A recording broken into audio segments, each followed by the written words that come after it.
Well before Consero, I started off just closing the books every month myself and not even being close to gap compliant, but having just a general ledger and a model and doing a lot of the modeling myself and on a month-to-month basis, just kind of trying to make sense of how much money did we spend, how much money did we make, what's our recurring expenses, and it was all very, very manual. And slowly we were adopting tools like Expensify, Bill.com. We actually worked with a contractor that is similar to Consero a little bit early into our journey. But they were acquired by a private equity firm, but we were too small for them, and they essentially dropped us. And we had a one person shop that was kind of helping us, and it was relatively affordable. But I would say the closes every month were unreliable, and I was catching a lot of errors. And I would need something for a board meeting, and would kind of pull things up last minute and realize like, oh wow, we don't have we're a couple months behind on our reporting. And just in general, it felt like, Expensify was getting out of hand and Bill.com was getting out of hand. And it was just, really, really hard to understand, what was going on. And and around that same time, we were pushing for profitability. And one thing that I've realized in the first 10 years of my journey, I was venture backed and raising money and really, trying my best to conserve that money, but like ultimately focused on growth and product market fit. Now that I'm focused on profitability and, that means like on a month to month basis, like what is the true expense of the business? What is the true, what is the booked revenue? How much revenue actually gets incurred on a month to month basis? And how many of my 400, I only have 400 customers, but even with that level of customers, it's like pinning down, and God willing that's going to grow this year to 440 or 500, but pinning them down and figuring out, all right, who's paying annually, who's paying monthly, and how much money should we expect to come in the bank account. And then again, when we're profitable and not actively looking for the next investment check to like save our financial situation, really having control of the finances is absolutely key. So it's been game changing. It's saved a lot of time for me, and it's just been, really, really helpful.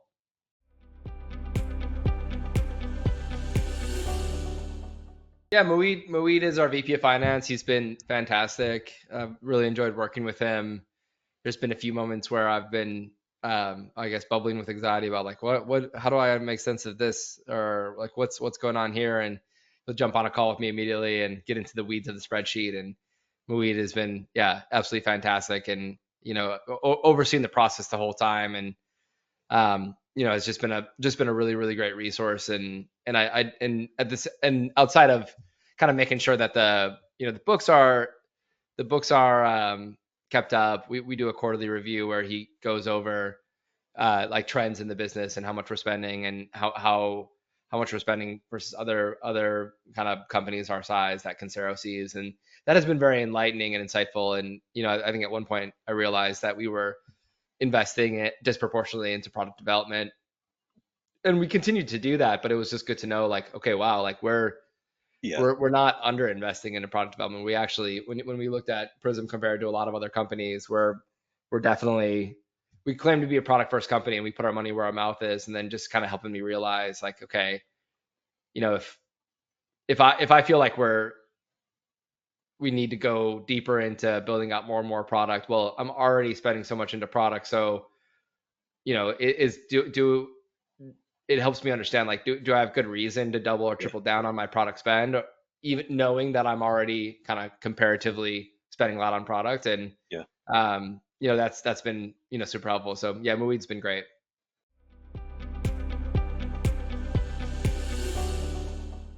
Over and over again, I see that Consero is committed to handling my big challenges. And we, from where, when Consero first handed over the model that they created for us, we've gone through many, many, many changes of iterations, and that hasn't stopped yet. And there's always been a really positive attitude to kind of continue making it better and better and better.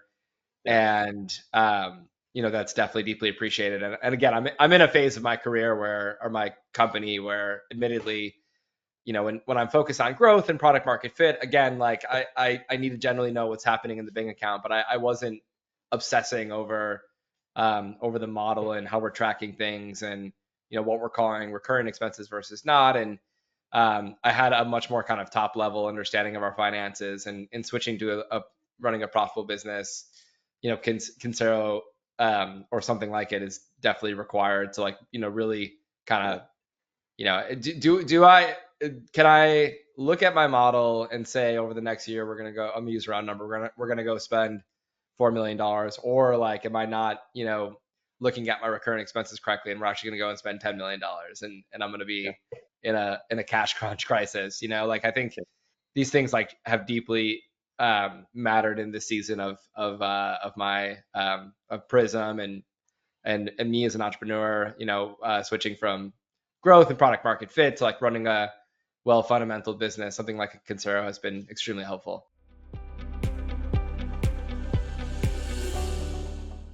Yeah, Simple is, we have Bill.com flowing through Simple, all of our finances. If I need to pull kind of, high level reports, I can do that. It's But my understanding of Simple is it's because we have the FP&A team. They're using Simple to generate a lot of the reports that I'm spending most of my time in, but it's an engine that's running in the background and is Yeah. highly useful and simple to use to go in and pay bills, approve bills, and then, just to see as the if I have any questions on, specific, you know um, Transactions or whatever. yeah, Yep. cells in the P&L, I can jump over to Simple and kind of dive into the details. So it's a really helpful system of record. Yeah, it's great.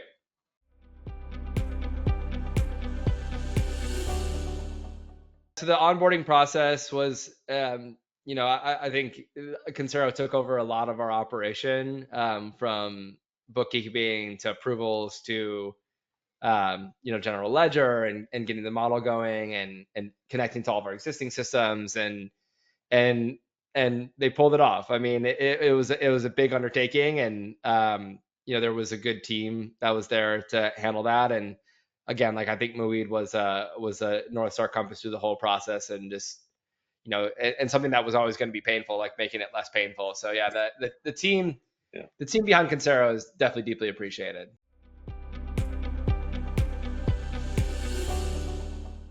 I'm spending less time in the things that I don't want to be doing, and I'm Yeah. able to spend more time on the things that I do want to be kind of dealing with and doing. So, I guess, both are true at the same time. Yeah.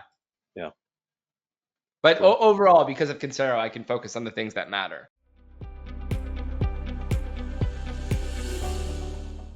It was a great thing for me to delegate in this season, and it allowed me to focus on, the strategy, and growing the business, and asking the tough questions about, what's working and what's not working with the business. And I was spending a lot of time before. I was either spending a lot of time before, or just not having what I needed and stressing a lot. And it's a piece of the business that just isn't something that should be skimped on, or delayed. And I think,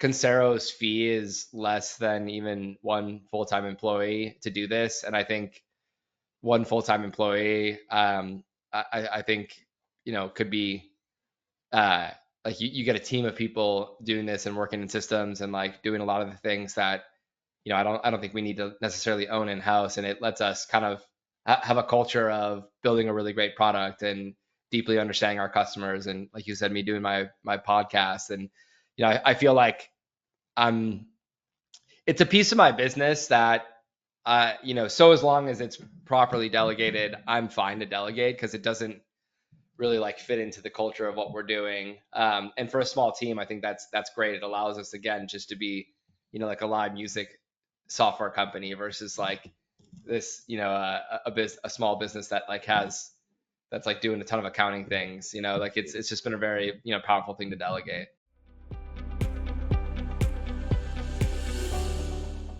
And the FP&A team has been, yeah, again, like, I think for me, really, really, as we move into profitability, like, really understanding what our recurring expenses are. And I think, I'm just actually flashing back to something that was always a little bit harder for me to, handle before Consero, was just really having my grip around, um, payroll. And, I think we're in a season of around 20 full-time employees, and at one point we're around 30. And there could just I never had, and we were using Insperity before.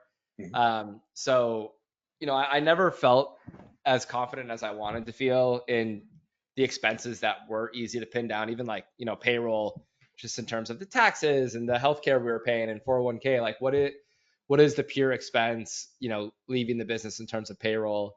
And the FP&A team has been really, really good with that. And constantly just okay, tweaking the model. And we have interest in our bank account, for instance. And the other week I realized that um, they had already built it into the model, that they kind of were automatically calculating the interest we were saving, and then that was being factoring in like to our gross spend every month. And so again, I think I'm getting closer and closer to having 100% confidence in like what our spend is, thanks to the FP&A team.